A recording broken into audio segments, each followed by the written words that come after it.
للہ الحمد للہ رب العالمین الصلاۃ والسلام علی رسولہ الامین وآلہ واصحابہ اجمعین والعاقبۃ للمتقین۔ معزز سامعین اکرام، خواتین حضرات، السلام علیکم ورحمۃ اللہ وبرکاتہ۔ اعوذ باللہ من الشیطان الرجیم، بسم اللہ الرحمن الرحیم۔ اقرأ باسم ربک الذی خلق، خلق الانسان من علق، اقرأ وربک الاکرم الذی علم بالقلم، علم الانسان ما لم یعلم۔ صدق اللہ مولانا العظیم۔ اللہ کا کرم، اس کا الطاف، اس کی مہربانیاں کہ اپنے ایک گنہگار بندے کو، رسول اللہ صلی اللہ علیہ وسلم کے ایک گنہگار امتی کو یہ توفیق دی کہ اس کے مقدس اور آخری کلام کا ایک مختصر خلاصہ اس ماہ مبارک میں آپ کی خدمت میں پیش کرنے کی میں سعادت حاصل کروں۔ جتنا شکر ادا کیا جائے کم ہے۔ اس کا شکر کے بعد آپ تمام حضرات کا شکریہ کہ آپ تمام نے وقت نکالا، سماعت فرمایا، اپنے اپنے کمنٹ سے، اپنے اپنے ارشادات سے مجھے نوازا۔ بہت بہت شکریہ آپ تمام حضرات کا۔ آخری پارہ ہے، جیسا کہ برخوردار نے آپ کے سامنے کہا کہ 37 سورے ہیں۔ ایک ایک سورہ اس قابل ہے کہ اس پر کئی گھنٹے علماء بات کر سکتے ہیں۔ اب مجھ جیسا طالب علم بھی کم از کم ایک آدھا گھنٹہ تو بول ہی سکتا ہے۔ تو بتائیے، اب مجموعی طور پر آخری پارہ جو اما پارہ کہلاتا ہے اور جو شروع ہوتا ہے اما یتساءلون سورہ نبا سے، اس سورہ میں یوں سمجھ لیجئے کہ اللہ تعالیٰ نے 3 اہم موضوعات پر گفتگو کی۔ نمبر 1 توحید، 2 رسالت، 3 آخرت۔ اس کے علاوہ آخرت کا نہ ماننے سے جو انسانی زندگی میں برائیاں در آتی ہیں، پنپ جاتی ہیں اور پھر معاشرہ فساد کا شکار ہو جاتا ہے، ان کو بیان فرمایا گیا۔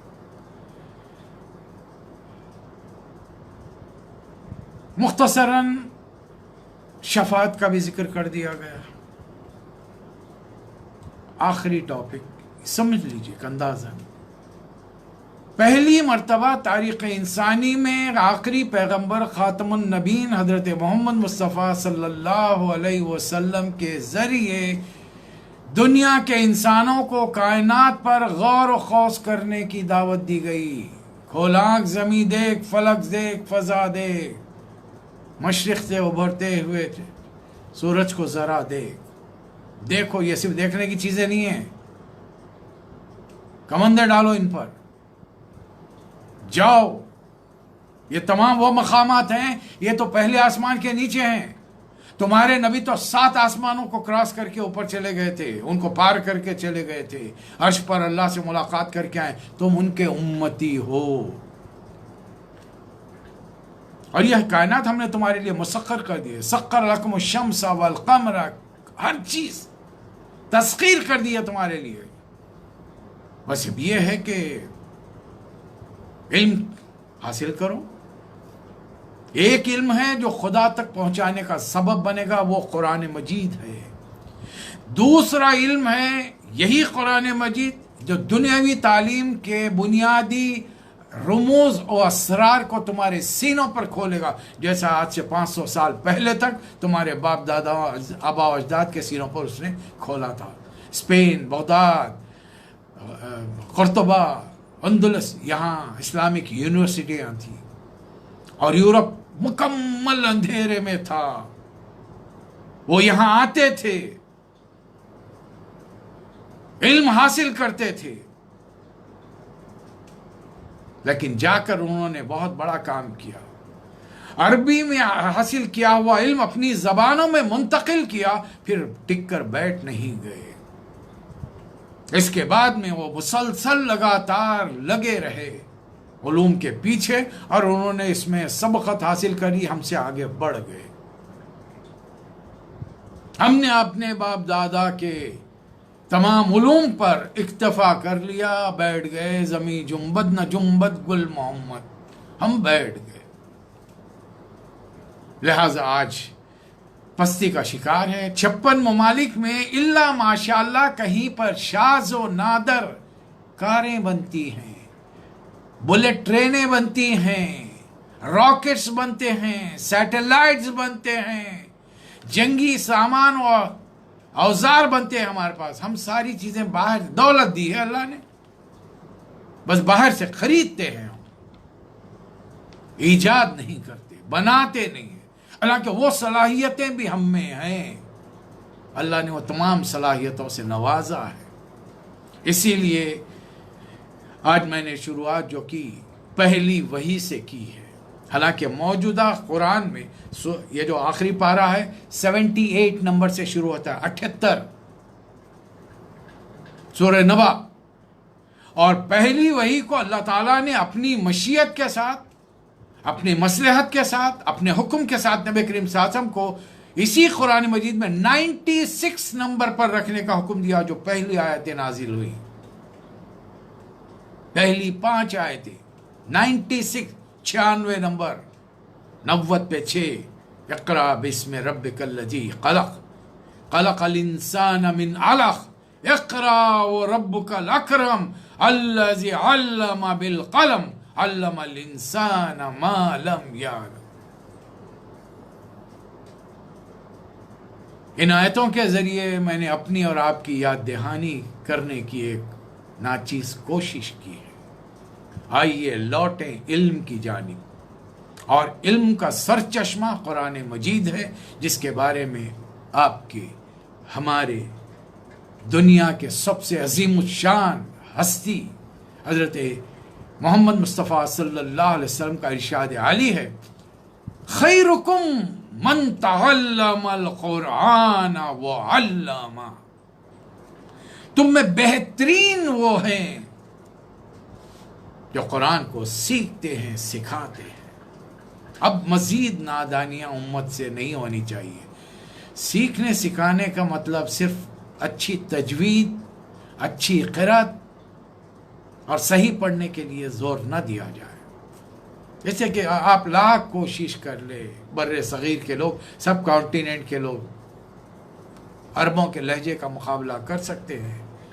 ان کا بچہ عربی ایکسنٹ میں بات کرتا ہے، آپ کو تو آواز بنانی پڑتی ہے، الفاظ کو ادا کرنے کے لیے، حروف کو ادا کرنے کے لیے مشقت، محنت کرنی پڑتی ہے۔ وہ بچہ روانی سے ان چیزوں کو ادا کرتے ہوئے گزر جاتا ہے۔ اچھا ایک بار اور کیجئے، میں گزشتہ تقریباً 40 سال 39 ایئرس تو مجھے ہو چکے ہیں اس مئی کے مہینے میں نے یہاں پر مقامی لوگ جو عمانی کہلاتے ہیں، ان کے علاوہ مصری، سوڈانی، لبنانی، اماراتی، بحرینی، کویتی، قطری، سعودی عربی، بے شمار لوگوں سے ملاقات کی، ان سے عربی زبان میں ان کو باتیں کرتے ہوئے میں نے سنا ہے۔ ہر ایک کا ایکسنٹ بالکل الگ ہے، ایون عربی پڑھنے میں بھی ان کے تلفظ آپ کو سمجھ میں نہیں آئیں گے، الا یہ کہ وہ سنبھل کر قرات کرے سورہ کی، تو پھر آپ کو پڑے گا کہ ہاں سارے ایک ہی طریقے سے قرات کر رہے ہیں۔ کس کی عربی کی بات کر رہے ہیں؟ کون سی عربی آپ نمبر 1 قرار دیں گے؟ اس لیے حتی المقدور، اور کوئی مسلمان آپ کو غلط عربی کا تلفظ نہیں سکھائے گا، نہ آپ سیکھیں گے نہ میں سیکھوں گا۔ جیسے کہ اطراف پہ ہمارے سینکڑوں لوگ ہیں جو ہم کو ٹوک دیں گے۔ البتہ اب آج کے بعد یہ حالات ہمیں مجبور کر رہے ہیں، لوٹو اپنے رب کی طرف، ورنہ یاد رکھو تمہاری داستانیں بھی نہ ہوں گی داستانوں میں۔ تو اپنے دین کی فکر کر ناداں، مصیبت آنے والی ہے۔ معاف کرنا، علامہ اقبال کے شعر میں تھوڑی سی تصریح تبدیلی کے ساتھ آپ کے سامنے پیش کر رہا ہوں۔ انہوں نے کچھ اور لکھ دیا تھا، لیکن میں آپ سے تو اپنے دین کی فکر کرنا تھا، مصیبت آنے والی ہیں، تیری بربادیوں کے مشورے ہیں آسمانوں پر۔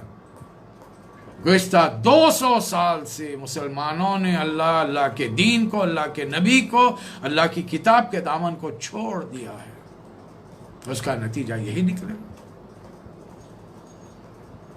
آئیے دیکھتے ہیں اس آخری سورہ میں اللہ تعالیٰ نے کیا باتیں فرمائی ہیں۔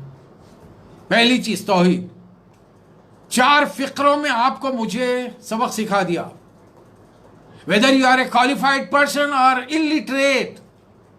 ایک مسلمان کی حیثیت سے قرآن یاد ہونا چاہیے، بچپن ہوا جیسی تتلا کے بولنا سیکھے، بولنا شروع کیا، تمہارے ماں باپ نے کلمہ تمہیں یاد دیا، لا الہ الا اللہ محمد رسول اللہ، یہ ماں باپ نے سکھایا، آنے جانے والے نانا نانی دادا دادی نے جن کے گھر میں رہتے تھے سکھایا، پھر وقت کے ساتھ ساتھ قرآن پڑھنا، وہ ٹوٹی پھوٹی نمازیں سے ہی یہ پہلا سورہ سکھایا۔ سورہ سکھانے کا مطلب کیا تھا؟ البتہ ہمارے والدین نے، ہمارے باپ دادا نے یہ بتایا نہیں۔ اگر یہ بتا دیتے، یہ کسوٹی ہے ایک مسلم اور غیر مسلم کے بیچ میں، دنیا کے غیر مسلموں کے بیچ میں جا کر ڈنکے کی چوٹ پر اعلان کرو، آج سے میں تمہارے معبود کے آگے سر جھکانے تیار ہوں، اس کی پرستش و پوجا کرنے تیار ہوں، اگر اس میں یہ 4 خوبیاں ہیں، قل هو اللہ احد، وہ ایک ہی ہونا چاہیے، اللہ الصمد، وہ سب سے بے نیاز ہونا چاہیے، اس کو کسی کی حاجت نہیں ہے، ضرورت نہیں ہے، بلکہ وہ حاجت روا ہے، اپنی پوری مخلوقات، درین چرین پرین، پانی کی مخلوقات، انسان جن، کائنات میں جو بھی ہے اس کی محتاج ہے،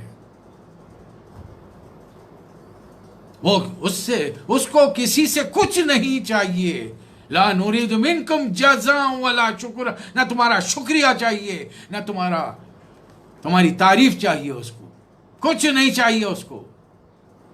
یہ جو عبادتیں ہیں تمہارے اپنے فائدے کے لیے ہیں، اس لیے کہ نماز پڑھو گے فحش سے تم بچو گے، روزہ رکھو گے تقوی آئے گا، خدا خوفی آئے گی، خدا کی ناراضگی سے بچنے کے لیے زمین والوں کو نقصان نہیں پہنچاؤ گے، اپنے مال میں سے سالانہ زکوٰۃ نکالو گے تو پڑوسی تمہارا خوش ہو کے تمہاری ذری سی مصیبت پر اپنی جان فدا کرنے تیار ہو جائے گا۔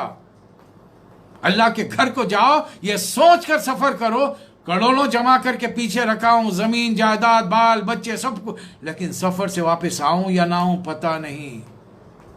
یہ تو دنیا کا عارضی سفر ہے، ایک اور سفر ہمارا باقی ہے، اس سے کہ وہ سفر کرنے والا، یا الہی کون سی منزل ہے وہ جو گیا واپس ادھر آتا نہیں۔ دادا صاحب ہماری نظروں کے سامنے چلے گئے، والد صاحب چلے گئے، کتنے عزیزہ قریب محلے والے بستی والے دوست احباب چلے گئے، جانے والے، ہم بھی جانے والے ہیں۔ ایک کے پیچھے ایک لائن لگی ہے، کس کا ٹائم کب ہے کوئی نہیں بتا سکتا۔ لم یلد ولم یولد، بتائیے دنیا میں تو تم نے کھیتی کھڑا کر لی، بھائی بیج ڈالے کھیتی کھڑا کر لی، مکان بنا لیے، اسکائی اسکیپرز بنا لیے، تم نے کیا کیا نہیں بنایا، آسمان کی وسعتوں میں تمہارے راکٹ سیٹلائٹس گھوم رہے ہیں، تم نے سب بنا لیا، لیکن کوئی صلاحیت طاقت تمہارے بڑے سے بڑے سائنسدان کے پاس ایسی ہے جو اپنے منہ سے ورڈ لفظ نکالے کن اور سامنے اس کے وہ چیز موجود ہو، ہے نہیں۔ پیدا کرنے کا تو میرے والدین نے مل کر مجھے پیدا کیا، میں بیوی کے ساتھ مل کر اپنی اولاد کو میں نے پیدا کیا، آپ بھی پیدا ہوئے، آپ نے بھی پیدا کیا ہو، پیدائش کی بات نہیں ہو رہی، تخلیق کی بات ہو رہی، خالق و کل شیء، ہر چیز کا خالق ہے، وہ ہے دنیا میں کوئی ایسا نہیں۔ وَلَمْ يَكُنْ لَهُ كُفُوًا أَحَدٌ، نہ اس نے کسی کو جنا، نہ کسی نے اس کو جنا، وہ اپنے ذات میں اپنے بلبوتے پر دنیا میں قائم ہے، اور اس کے کسی بھی صلاحیت کے اعتبار سے، کسی بھی صفت کے اعتبار سے، کسی بھی اس کے اختیارات کے اعتبار سے کوئی اس کے مماثل ہے ہی نہیں، اس لیے کہ دنیا میں جس کے پاس جو صفتیں ہیں، صلاحیتیں ہیں، اللہ کی دی ہوئی ہیں، خود ان کے پاس کچھ نہیں تھا۔ ماں کے پیٹ سے جب نکلے، ماں بتا سکتی تھی یہ محمد علی قلعے بننے والا ہے، یہ آرمسٹرانگ بننے والا ہے؟ کوئی بتا سکتی تھی؟ کوئی نہیں بتا سکتا۔ پھر کس نے دیے یہ صلاحیتیں؟ ہاں کچھ انسان کی محنتیں کوششیں بھی ہوتی ہے. گھر بیٹھے کی صلاحیتوں میں طاقت مل گئی آپ کو، طاقت لڑنا ہی نہیں آتا آپ کو تو دنیا میں سیکھنا ہے، وہ پیدائشی. ہاں سیکھنے کے کچھ داؤ سکھا دیں گے تو وہ اندرونی طور پر سب کانشیس میں جو پیچھے سے بہت ساری چیزیں اللہ نے ودیت فرمائی ہے پھر وہ نکل کے سامنے آ جائیں گے آپ کے. پھر بڑے بڑے پہلوانوں پہ بھاری پڑیں گے، بڑے بڑے سائنسدانوں پر، بڑے بڑے علم کے ترم خواہوں پر آپ بھاری پڑیں گے. نو ایشوز. جس رب کی اللہ نے بات کی، اقرا بسم ربک الذی خلق، اب اس کی تعریف کر دی گئی. یہ 4 خوبیاں تمہارے معبود میں ہیں، میں اس کے آگے سر جھکانے تیار ہوں. آج سے میں تمہارا دھرم، تمہارا دین، تمہارا طریقہ اختیار کرنے تیار ہوں. اب مجھے پرواہ نہیں ہے مسلمان رہنے کی. اتنا کانفیڈنس تو ہونا چاہیے آپ میں اور مجھے. اتنے اعتماد سے تو غیر مسلم سے بات کرنی چاہیے. بہت سارے آتے ہیں میرے دروس میں، نان مسلم بہت پڑھے لکھے مینیجر لیول کے آتے ہیں، 2-3 درس سننے کے بعد میں اس کے بعد پھر دوبارہ رخ نہیں کرتے، اس لیے کہ معلوم ہے یہاں ہواؤں میں گفتگو نہیں چلے گی. ٹو دی پوائنٹ بات ہوگی، یا تو تم میرے آ جاؤ، میرے راستے پہ آ جاؤ، یا میں تمہارے راستے پر آ جاؤں. اور وہ چونکہ اس نیت سے آیا ہی نہیں تھا، وہ تو صرف ایک ڈیبیٹ کرنے آیا تھا. جب اس نے محسوس کر لیا کہ نہیں میں ڈیبیٹ میں کامیاب نہیں ہو سکتا، بھاگ گیا. یہ صلاحیت آپ میں ہونی چاہیے، ہر مسلمان میں، ہر نبی کریم صلی اللہ علیہ وسلم کے امتی میں ہونی چاہیے. دوسرا رسالت، رسول من اللہ یتلو صحفا مطہرہ فیہا کتب قیمہ. نبی اور کتاب یکساں، نبیوں پر کتاب ہوتی ہے. جب نبی کو دیکھ کر مان رہے ہوتے ہیں، نبی کے کہنے پر یہ بھی دے. آپ نے میں نے کیسے مانا قرآن اللہ کا کلام ہے؟ کس نے کہا؟ اللہ میاں نے خط بھیجا آپ کو، میرے پاس خط آیا. کیسے معلوم ہوا دنیا میں؟ اللہ میاں نے آسمان پہ کوئی بہت بڑا بینر لگایا کہ قرآن اللہ کا کلام ہے، خالق کائنات کا کلام ہے؟ نہیں. کس نے بتایا؟ نبی کریم صلی اللہ علیہ وسلم. تو کتاب اور رسالت لازم و ملزوم ہے. اور ہمارے نبی کی شان یہ ہے کہ یہ تو قرآن کا چلتا پھرتا نمونہ تھے.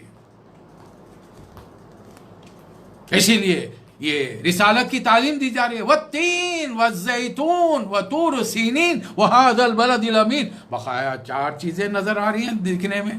پہاڑ ہے، زیتون ہے، انجیر ہے. کیا ہے یہ تمام چیزیں؟ ارے یہاں ایک عظیم شان پیغمبر پیدا ہوئے بھائی. عراق میں ابراہیم علیہ السلام،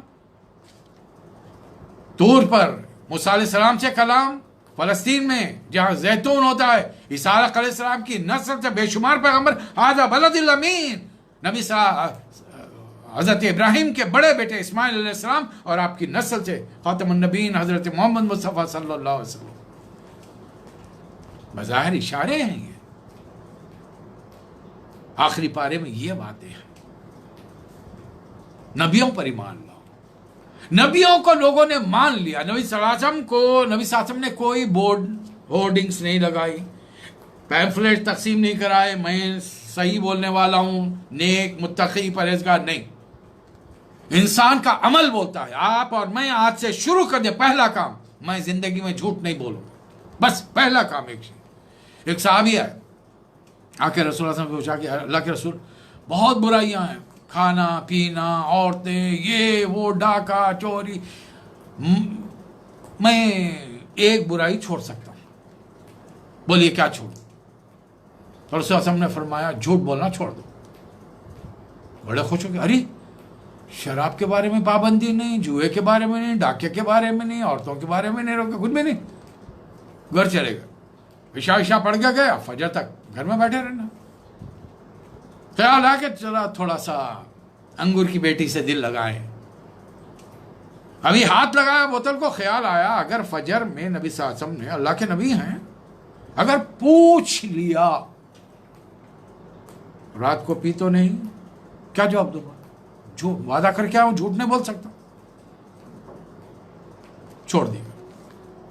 آدھی رات ہوئی، اب روز کا روٹین ہے، آدھی رات کے بعد میں نکلنا. آدھی رات کے بعد چور نکلتا ہے، جانا ادھر ادھر سے کچھ بے خبر لوگوں کے پاس ہے، لوٹ کے آنا. گھر سے قدم نکالنے کی سوچ رہے، پھر خیال آیا اگر نبی صلی اللہ علیہ وسلم کو میں نے تو اپنی پوری برائیاں بتا دی، یہ تمام برائیاں مجھ میں ہیں، اگر پوچھ لیا، اللہ کے نبی ہیں، کچھ بھی پوچھ سکتے ہیں.